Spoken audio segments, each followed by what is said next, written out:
আমি আমার বিদ্যালয় থেকে বঙ্গবন্ধুর ছবি সরাবো না।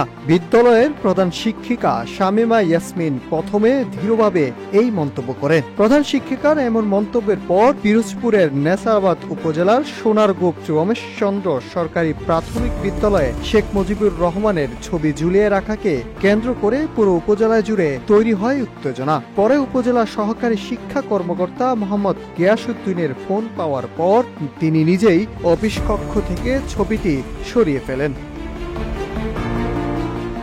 বিদ্যালয়ের প্রধান শিক্ষিকা শামীমা ইয়াসমিন বলেন, কেউ যদি বঙ্গবন্ধুর ছবি সরাতে চায় তাহলে নিজে এসে সরাবে, আমার হাত দিয়ে এই ছবি সরানো হবে না। আমার বাবা মাইনুদ্দিন মাস্টার একজন বীর মুক্তিযোদ্ধা, তাই বঙ্গবন্ধুর প্রতি রয়েছে গভীর শ্রদ্ধা ও ভালোবাসা।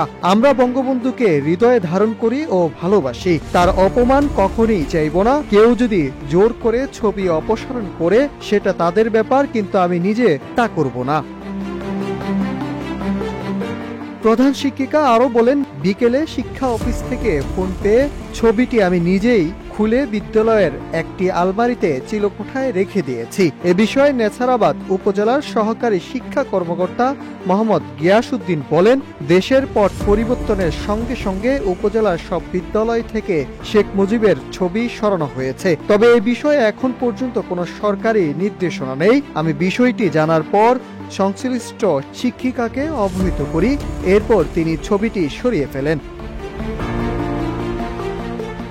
বিদ্যালয়ে শেখ মুজিবুর রহমানের ছবি টাঙানো এবং প্রধান শিক্ষিকার বক্তব্য ঘিরে এলাকায় রাজনৈতিক অঙ্গনে তৈরি হয়েছে উত্তেজনা। নেছারাবাদ উপজেলার বিএনপির যুগ্ম আহ্বায়ক মোহাম্মদ আজহারুল ইসলাম টুটুল বলেন, শেখ হাসিনা দীর্ঘ 17 বছর দেশের মানুষের উপর জুলুম নির্যাতন চালিয়ে অবৈধভাবে ক্ষমতায় ছিলেন। তিনি একজন ফ্যাসিস্ট শাসক ও দেশের শত্রু, তাই দেশের শত্রুর পিতার ছবি বিদ্যালয়ে টাঙিয়ে রাখা সমীচীন নয়। স্বাধীনতা সংগ্রামে অন্য কোনো রাজনৈতিক দলের ভূমিকা যেন ছিলই না, এমন ইতিহাস উপস্থাপন করা হয়েছে। আমরা এর তীব্র বিরোধিতা করছি।